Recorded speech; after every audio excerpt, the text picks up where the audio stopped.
সুখ খুঁজতে গিয়ে নিজেকে হারিয়ে ফেললাম, আর উপহার হিসাবে পেলাম চোখের নিচের এক গাঢ় কালি আর ক্লান্ত একজোড়া চোখ।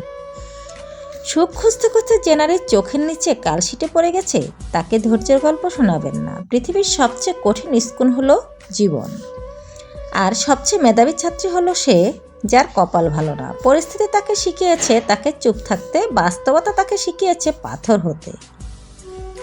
সুখের খোঁজে ছুটতে ছুটতে নিজের যত্ন নিজেই নিতে ভুলে গেছি। চোখের কালিগুলো সাক্ষী কতটা ক্লান্ত আমি। চোখের নিচের কালিগুলো মেকআপ দিয়ে ঢাকা যায়, কিন্তু মনের ভিতরে ক্লান্তি, সেটা তো সুখের অভাবে জমে থাকা দীর্ঘশ্বাস। কিছু সুখের দাম দিতে হয় নিজের ঘুম আর চোখের নিচের কালো দাগ দিয়ে। সুখের খোঁজে ক্লান্ত চোখ, কালো দাগ।